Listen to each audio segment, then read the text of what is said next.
guys, so if you caught my last video, I was talking about all about the products I've kind of been using the last couple months and whether or not I would recommend that you purchase them. So instead of doing favorites videos, I'm kind of just talking about everything in my possession and what I've been using, mini reviews of things, and whether or not you should invest your hard-earned dollars in them. I picked this up. This was a big splurge for me. This was the MAC 15 eyeshadow pan that was a special edition from Nordstrom, and so it was a neutral eye palette that Nordstrom released of all permanent MAC eyeshadows. And I'm so happy that I went with this purchase. It was $85, but let me justify it for you.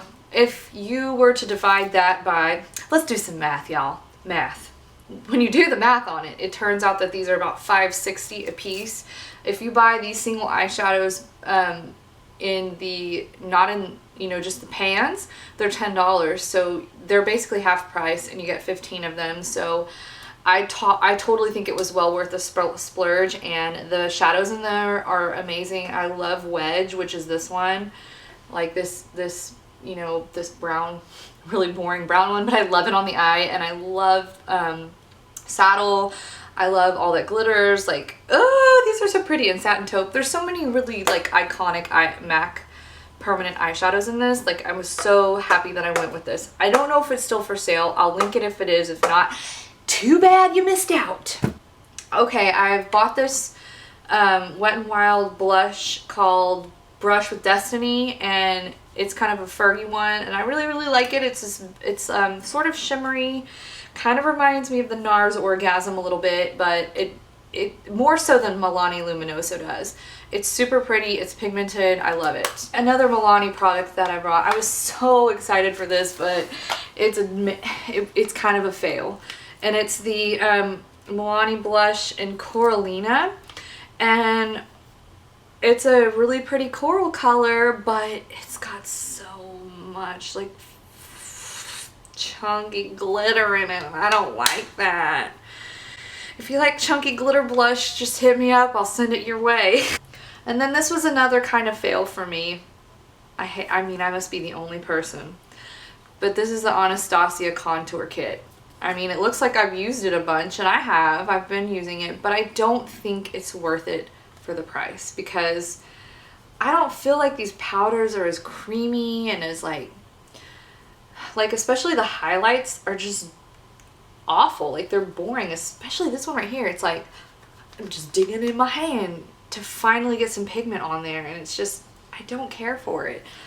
The only color that I really think is exceptional is this middle fawn color. I think it's beautiful and it contours amazing, but like 40, how much did I pay for this? I don't know. I've spent money on it, and I don't think it's worth it for one part of it. You know what I'm saying? I think this is a phenomenal contour product.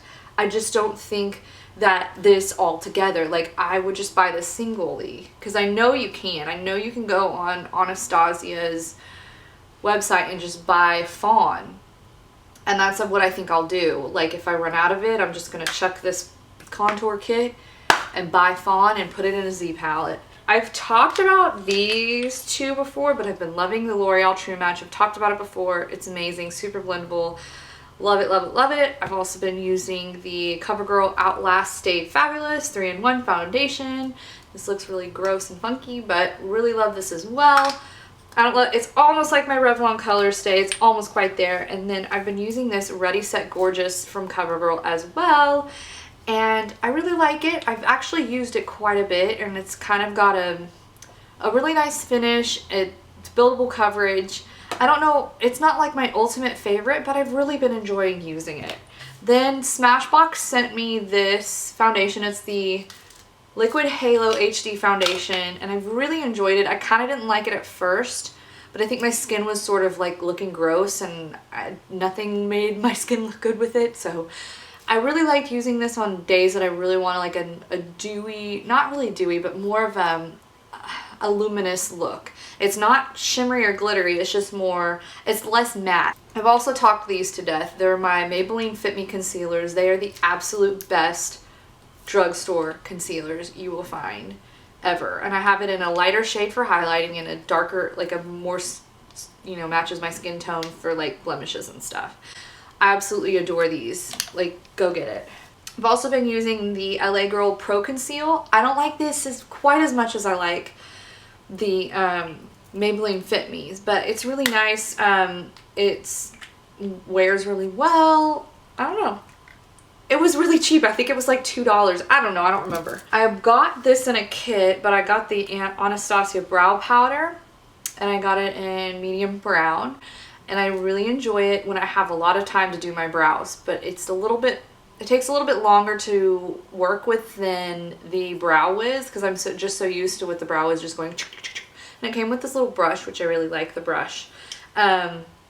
I like it. It gives a really nice natural appearance to my brows. This was a really interesting purchase. I went on, I don't even know how I found these, but I was on YouTube, like in the rabbit hole of YouTube, and somebody was talking about these brushes, these makeup brushes, from eBay. And they are the Jessup 13-piece something or other brushes. I'll link it below. And I was so intrigued because all of this together with shipping, like there was like a 15-piece, no, it was 15 pieces, was freaking $17. I was like, are you freaking kidding me? I'm gonna try this. Because I need another makeup brush, like I need a hole in my head, clearly. So here are my thoughts. The face brushes are definitely better than the eye brushes. The eye brushes seem like they're kind of falling apart. They're not that great quality, but if you're, I really like this one for highlighting. I really like it. Ooh. I really like this angled one, but they feel really well made. It's just like some of them, I washed them and I didn't do much, and it's like kind of cracking, and they're not the super best. I mean, they're not as good as like Sigma or MAC, but I really think that if you have like zero makeup brushes and you kind of just want something to get you started, to kind of get you used to it, definitely go for it. They're decent. They're not the best, but they're decent, you know? Like, I would recommend them with a disclaimer. I've picked up the Makeup Extender Setting Spray, and let me just it's definitely not as good as the NYX one. I love the NYX Matte Setting Spray. Go get it. It's amazing. And then I'm so spoiled with the Urban Decay All Nighter. This is also expensive. It was like 13 bucks, and I'm like, the NYX one's like $6, and it's way better. And even the e.l.f. one I really like a lot, but I like the e.l.f. one to use to make my makeup look less powdery. Well, that's finally it, you guys. So I really appreciate you guys tuning in to watch my YouTube videos and following my blog. And if you have any questions over any of the products that you saw here today, leave me a comment. I would love to hear from you. And again, I hope you guys are having a fantastic week, and I will see you guys soon. Adios and goodbye.